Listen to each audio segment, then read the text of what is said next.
If you've ever used Discord, this has probably happened to you. You've got nothing to do, so you open the app. You check your DMs and your friend list, but everyone is offline. It's midnight after all. No problem. You decide to check up on one of the 10 servers that you're a part of. You open general chat and are greeted with a wall of messages and questionable memes. So you end up endlessly scrolling through the sea of never-ending edgy content, the world's most random conversations, world wars about pointless topics, and of course, the cat memes. You look at the time and it's already 4 a.m. Damn, should have gone to sleep earlier. But since you already messed up your sleep, you could just stay up for another hour. So you end up sleeping at 7 a.m. Now, if you're watching this video, you know exactly how destructive this behavior can be. I don't need to lecture you about the importance of the circadian rhythm, the impact of sleep, damaging effects of screen use, etc. But what I do want to talk about is why. Why is this messaging app so addictive? Because on the surface level, it looks completely innocent. It doesn't have the flashy colors of Instagram, Facebook's endless feed, or Snapchat's streaks. Yet, Discord's founder is an ex-gamer who knows exactly what makes gamers tick and how to maximize user retention. So in this video, we will break down exactly what makes Discord so addictive, how to know if you're addicted to Discord in the first place, and if so, how to overcome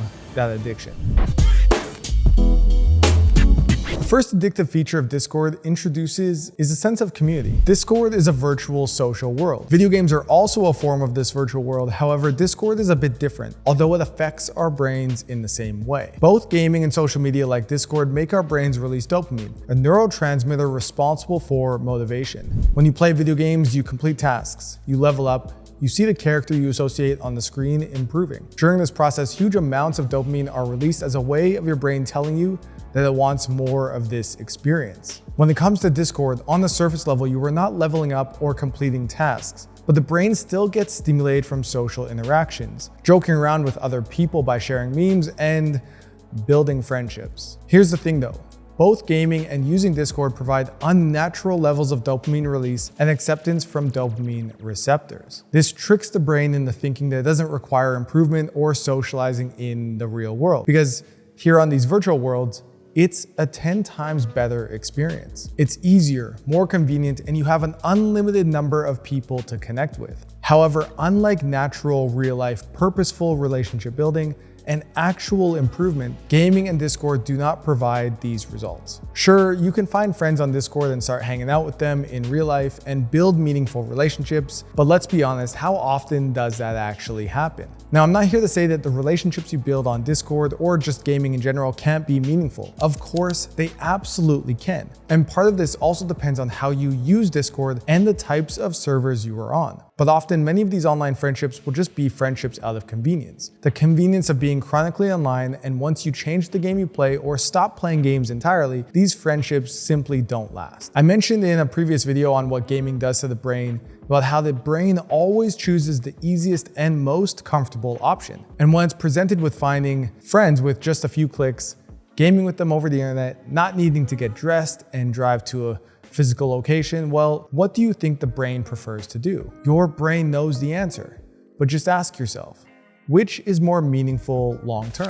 All right, so that's enough neuroscience. I've talked about this concept a lot on the channel, but there are other aspects of Discord that gamers find really appealing. Probably the biggest one is the sense of community. Now, all people enjoy belonging to something and feeling like they are not alone in what they like doing or what they're working on. And Discord fulfills this exact need for belonging. It's also a part of a gamer's lifestyle and routine. I get it, it's comfortable to have consistency in your life, but when that consistency is hanging out with virtual friends more than putting that energy into finding real life friends, then, well, it can become a problem. Comfort comes from the anonymity in Discord as well. When you interact with people on Discord, especially in gaming communities, you most likely don't use your real name and your face on your profile picture. This all gives a sense of comfort and a lack of accountability for your actions. Now, there are some safety concerns with Discord, and I've shared those in a previous video, which you can see up here. So I'm not necessarily saying that you need to be disclosing your full name and address and giving all your personal information away, but the authenticity of the experience certainly does impact the quality of your relationships. The next element of addictive design in Discord are gamification bots. I know in the previous part I mentioned that you don't level up nor complete tasks on Discord, but what if you could? Imagine introducing gamification features to an active community, features that would hijack your competitive nature and make you subconsciously compete against other users by spending more time on the server. Well, enter gamification bots. These are present on almost every server on Discord,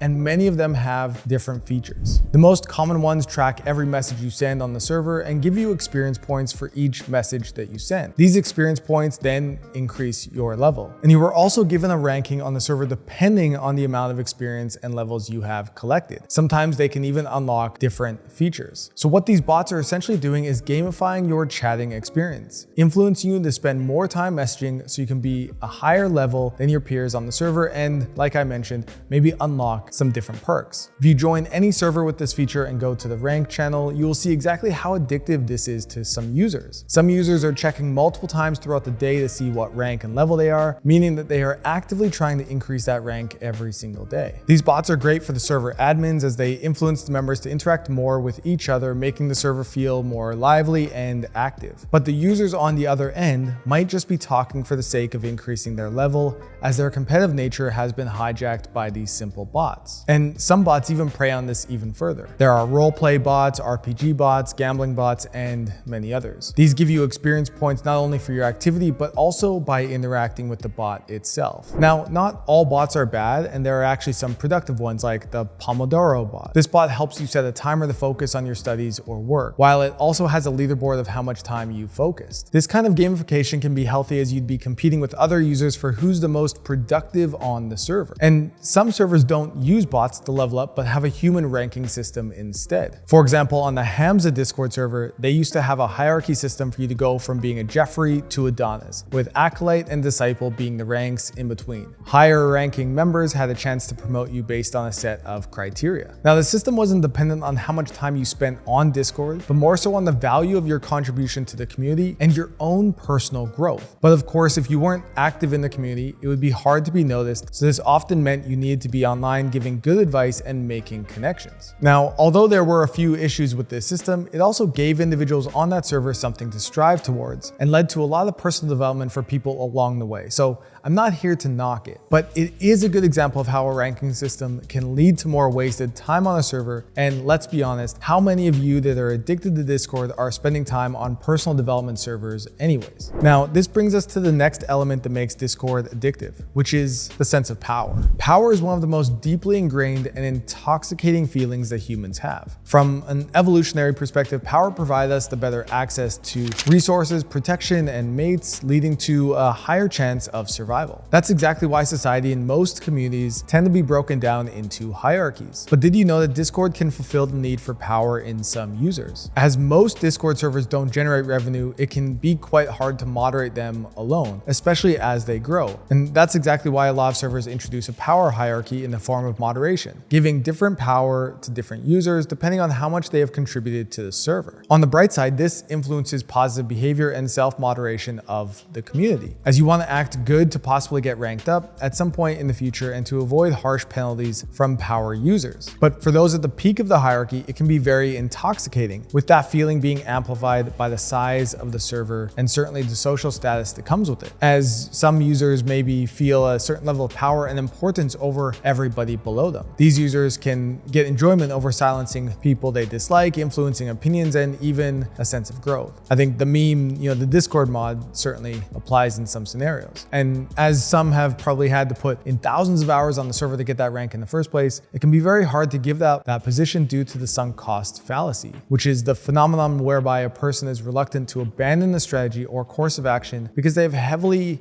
invested in it, even when it is clear that abandoning this investment would be more beneficial. Being a Discord mod can also lead to a certain level of responsibility that you need to be online during certain hours in order to maintain your status. The next addictive element of Discord is the infinite content and escape machine. While Discord doesn't have a scroll feed, it's still easy to spend thousands of hours on this app consuming content. For some users who want to get noticed on the server or want to rank up themselves with the experience bots, it's quite common to have an endless feed of fresh memes and content to provide. These users are essentially doing the Instagram or Facebook algorithms work and bringing you fresh content that fits the server's theme, meaning that it will be highly relevant to you. For other users who just want to be social and have conversations for the sake of a social life, they are seeking these conversations and can be part of them across multiple different servers and channels at the same time, creating a flow state whereby time disappears and passes you by. You've been chatting with friends on different servers and next thing you know, hours have passed. Now, if you've quit other social media for mental health reasons but still use Discord for communication, it can be very easy to relapse into endless scrolling as all the same content is being shared on here as well. Combine that with the fulfillment of community, purpose, and power needs, and you've got yourself the ultimate escape machine where you can sink hundreds of hours without even noticing it. And as you are still socializing with other users, it can feel like you're actually being productive and social, not just escaping into another app on your phone. Even for me personally, I've spoken about it before, but last year I noticed my screen time on my phone had gone from kind of an average of 3 hours a day to 5 hours a day. And when I looked into why, it was Discord. So I took a step back and thought about, wait, what am I gaining from Discord? Or how is it contributing to my life? And the reality was, it was basically a waste of time. For me personally, it wasn't bringing me any closer to my goals. And if I took that 2 hours a day and either spent it on more productive things or spent it spending time with the people in my life I actually wanted to build a quality friendship with, well, that time would have been better spent. Even in simple terms, spending 2 hours a day reading would have been infinitely better for me personally than spending 2 hours a day consuming random content on Discord. Now, if you don't have those relationships, then Discord used in the right way with the right intention can be a powerful tool for your personal growth. But that's where intention and boundaries play a vital part. The intention to use Discord in a way that provides value towards your personal growth and boundaries to ensure it doesn't distract you from what you need to do. So we've discussed how and why Discord is so addicting. So now let's talk about some ways of how you can limit or quit Discord in a healthy way. I know it's hard, but the first way forward is to take that step into discomfort. First, you need to develop more awareness about the pros and cons of Discord. When are you using it? What are the benefits you gain from it, if any at all? And what are the downsides? How is it negatively impacting your life? One way you can determine this is simply by taking a few days break from Discord to see the contrast in your life. Then notice how you feel. Did you miss being a part of a community? Did you miss your online friends? Any friends specifically in particular? Did you miss the routine and schedule of how you use Discord? Or maybe you didn't miss any of it at all, which is totally okay too. The key is to build a greater awareness of the benefits and downsides so you can set boundaries. If you found you gain nothing from Discord and realize you just want to quit it entirely, well, that's fine, and you can go ahead and just do that. If you want to limit Discord to being a healthy thing instead, here are some of my suggestions. Be intentional about the type of experience you create on Discord.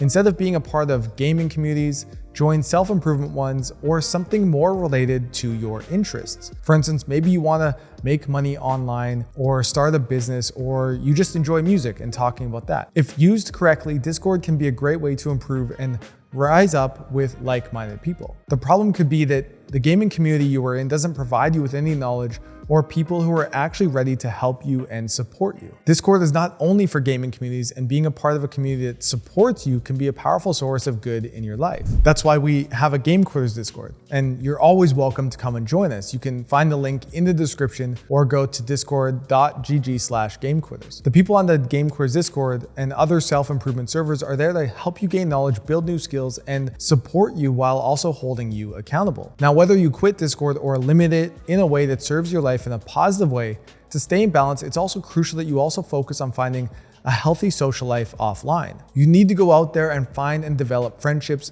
with people in person. For some of you, depending on where you live, it may be easier than others. But just know, for instance, I live on an island in Thailand. There are some people here, but not that many, and for most people, I don't speak the local language. However, I do my best to engage and connect with people in the way I can. and cultivate a sense of community with everyone, whether we only know a few common words or not. Although it may be easier for some people than others, depending on where you live, it's crucial that you cultivate a sense of community where you live and try to get out there to make some friends you can hang out with in person. Until you are able to put yourself out there in the real world and connect with real people, you won't be able to shake off that degenerate Discord trolling, drama, and similar toxic behavior that you might participate in or experience from others. If you want contact, socializing, and meaning, then don't escape from these needs into Discord, but escape Discord and fulfill them in your life. Now, if you want to make new friends and improve your social skills, then watch this video.